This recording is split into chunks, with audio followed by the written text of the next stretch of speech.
Em seus passos, o que faria Jesus? Capítulo 3. Aquele que diz que permanece nele, esse deve também andar assim como ele andou. Edward Norman, proprietário do Diário de Notícias de Raymond, sentou-se em seu escritório na segunda-feira cedo, agora de frente para uma nova realidade que cercava suas ações. Com toda boa fé, havia se comprometido a fazer tudo somente depois de perguntar: o que faria Jesus? Sempre com os olhos abertos para todas as consequências possíveis. Mas, ao iniciar uma nova semana de correria e de atividades que marcavam a rotina do jornal, ele enfrentou tudo isso com algum nível de hesitação e com um sentimento que beirava o medo. Havia chegado bem cedo ao escritório e estava sozinho por alguns minutos.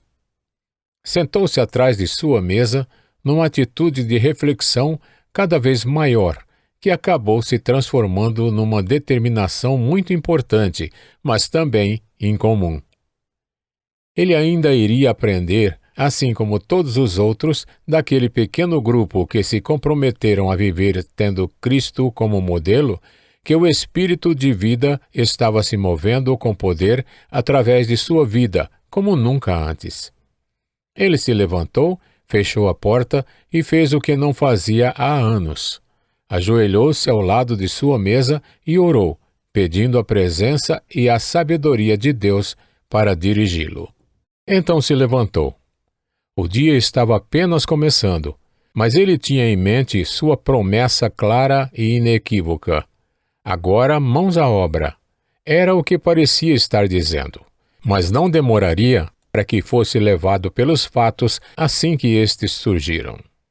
Abriu então a porta de sua sala e deu início à rotina do escritório. O editor-chefe tinha acabado de chegar e estava em sua mesa na sala ao lado. Um dos repórteres dali estava datilografando alguma coisa. Edward Norman começou a escrever o editorial. O Diário de Notícias era um jornal vespertino e geralmente ele terminava de escrever o editorial antes das 9 horas da manhã. Fazia 15 minutos que ele estava escrevendo quando o editor-chefe anunciou: aqui está a notícia sobre a luta de boxe de ontem no resort. Vai dar 3 colunas e meia. Suponho que vamos incluí-la na íntegra, certo? Norman era um daqueles publishers que cuidavam de todos os detalhes do jornal. O editor-chefe sempre o consultava quando precisava definir o grau de importância das matérias.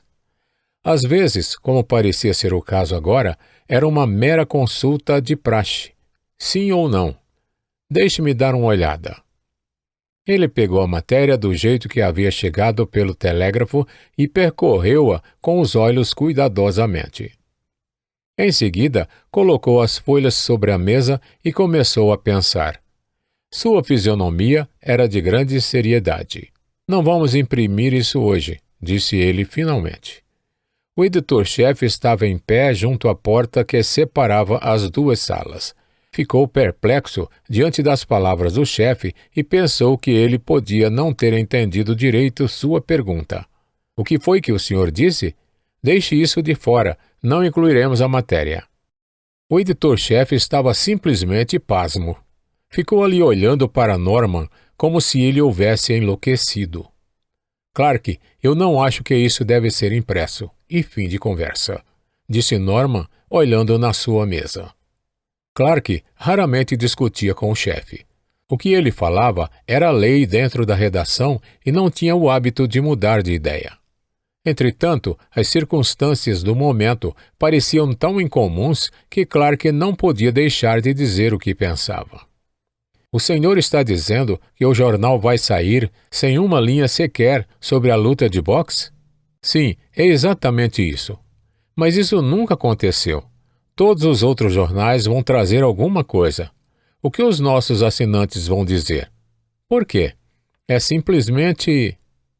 Clark fez uma pausa, não conseguia encontrar palavras para expressar o que pensava.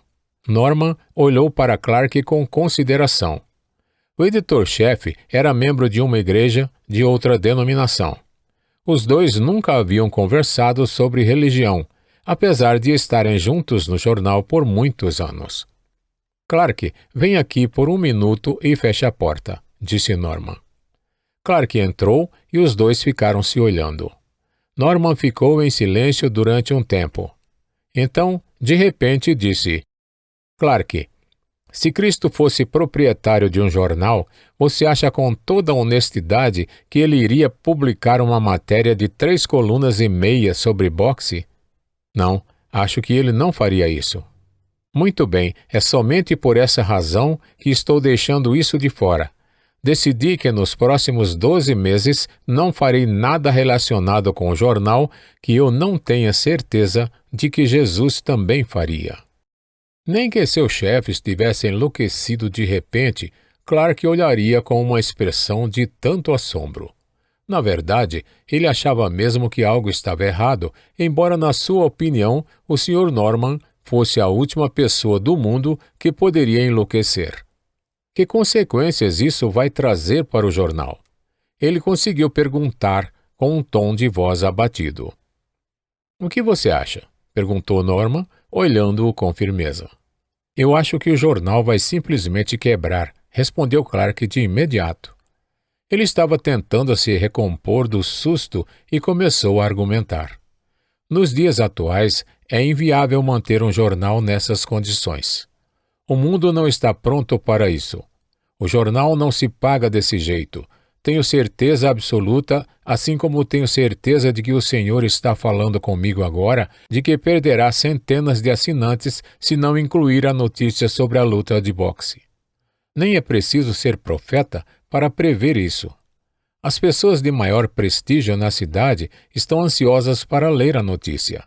Elas sabem que a luta aconteceu, e hoje de tardezinha, com o jornal nas mãos, vão esperar pelo menos meia página sobre o assunto. Com toda certeza, o senhor não pode se dar ao luxo de desconsiderar a vontade do público desse jeito. Na minha opinião, se fizer isso, estará cometendo um erro gigantesco. Norman ficou em silêncio por 1 minuto. Então, falou de modo gentil, mas com firmeza. Clark, sinceramente, em sua opinião, qual o melhor critério para definir a conduta de alguém? Seria aquele o único critério correto para todos, ou seja, saber como Jesus provavelmente agiria? Você diria que o melhor e mais alto padrão pelo qual uma pessoa pode viver consiste em perguntar: o que faria Jesus? E em seguida imitá-lo sem se importar com os resultados? Em outras palavras, você acha que todas as pessoas devem seguir o exemplo de Jesus o máximo possível na vida do dia a dia? Clark ficou vermelho e todo desconfortável. Remexeu-se na cadeira antes de responder à pergunta do chefe. Sim, quer dizer, veja bem, eu suponho que se pensarmos em termos do que as pessoas devem fazer, não há outro padrão de conduta. Mas a pergunta é: isso é viável? Dá para fazer o jornal se pagar?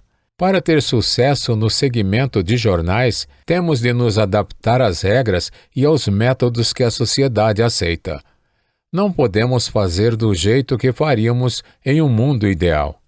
Você quer dizer que não é possível administrar um jornal dentro de princípios estritamente cristãos e fazê-lo dar lucro? Isso é exatamente o que eu quis dizer. Não é possível. Vamos quebrar em 30 dias. Norman não respondeu de imediato. Estava refletindo bastante sobre aquilo. Vamos ter oportunidade de conversar outras vezes sobre isso, Clark. Por enquanto, sendo muito franco com você, acho que devemos entender os motivos um do outro. Assumi o compromisso de, durante 1 ano, fazer tudo que esteja relacionado ao jornal, depois de responder com toda a sinceridade possível à seguinte pergunta: o que faria Jesus? Continuarei a agir assim na certeza de que não somente teremos lucro, mas teremos lucro como jamais tivemos. Clark levantou-se. Então a notícia não entra, disse ele. Não, ela não vai entrar. Há muita coisa boa que pode ser colocada no lugar dela, e você sabe como fazer isso. Clark hesitou. O senhor vai dizer alguma coisa sobre a falta da matéria? Não. Faça o jornal ser impresso como se ontem não tivesse acontecido nenhuma luta de boxe. Clark saiu da sala em direção à sua mesa, sentindo como se lhe faltasse o chão. Estava perplexo, pasmo, agitado e consideravelmente irritado.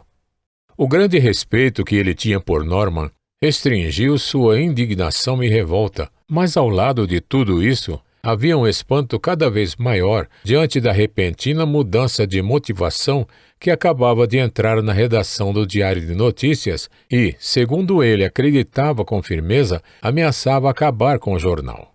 Antes da hora do almoço, todos os repórteres, impressores e funcionários já haviam sido informados da notícia explosiva de que o jornal ia ser impresso sem incluir nem sequer uma linha sobre a famosa luta de boxe do domingo.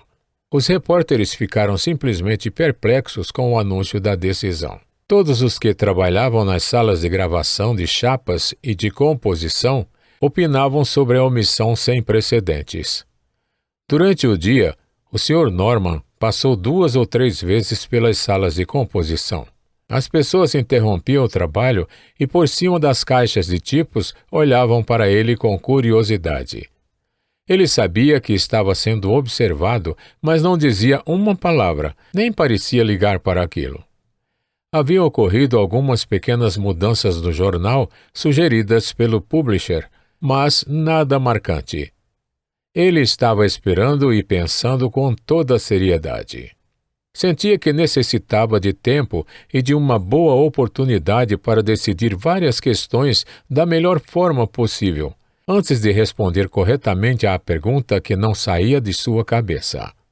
Ele não havia agido de imediato, não porque não houvesse muitas coisas importantes no jornal contrárias ao Espírito de Cristo, mas porque ele estava sinceramente em dúvida sobre o que Jesus faria. Naquela noite, quando o Diário de Notícias foi para as ruas, levou para seus assinantes uma sensação bem diferente.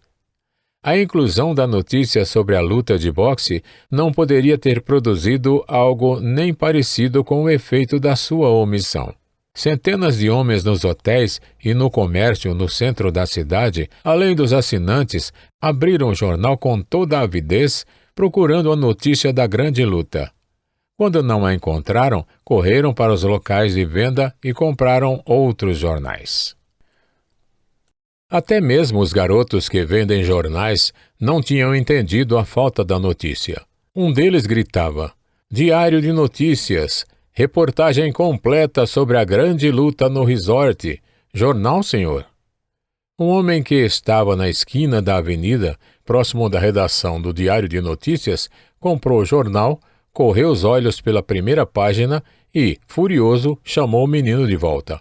"Ô, moleque, que jornal é esse? Aqui não tem nada sobre a luta. Que negócio é esse de vender jornal velho?" "Jornal velho, coisa nenhuma", respondeu o garoto, indignado. "É jornal de hoje. O que deu em você?" "Mas aqui não tem nada sobre a luta de boxe. Olha aqui." O homem devolveu o jornal para o menino, que então deu uma olhada rápida. Em seguida, assobiou, enquanto uma expressão de espanto se desenhava em seu rosto. Ao ver passar outro menino que vendia jornais, ele gritou: "Ei, Sam! Deixe-me dar uma olhada no seu lote." Um rápido exame revelou o fato surpreendente. Todos os exemplares do jornal não falavam absolutamente nada sobre a luta de boxe. "Olha aqui, dê-me outro jornal", gritou o leitor. "Algum que traga informação sobre a luta de boxe." E saiu com o jornal nas mãos, enquanto os 2 garotos ficaram ali comparando os jornais perplexos com o que acabavam de confirmar. "Com toda certeza, alguém cometeu um grande erro lá no diário", disse o primeiro garoto. Mas ele não sabia por que aquilo havia acontecido. Então, correu para a redação do jornal para descobrir. Havia muitos outros garotos na expedição do jornal, todos agitados e revoltados. A quantidade de protestos dirigido ao balconista era suficiente para levar qualquer um ao desespero. Ele estava acostumado a passar por coisas mais ou menos assim e, por isso, já estava meio calejado. O Sr. Norman estava descendo as escadas para ir para casa, mas parou junto à porta da expedição e olhou para dentro. George, o que está acontecendo aqui? Perguntou ao balconista quando viu aquela confusão toda. Os garotos estão dizendo que não conseguiram vender nenhum exemplar do jornal porque a notícia da luta de boxe não foi incluída, respondeu George, olhando com curiosidade para o dono do jornal, à semelhança do que os outros funcionários haviam feito durante o dia. O Sr. Norman ficou meio em dúvida, mas entrou na sala e enfrentou os garotos. Quantos exemplares temos aqui? Rapaziada, vamos contar quantos são e eu os comprarei. Afoitos, os meninos contaram os jornais, ao mesmo tempo em que olhavam estarrecidos para ele. George, dê-lhes o dinheiro de volta. Se chegar mais alguém reclamando da mesma coisa, compre os exemplares que sobraram.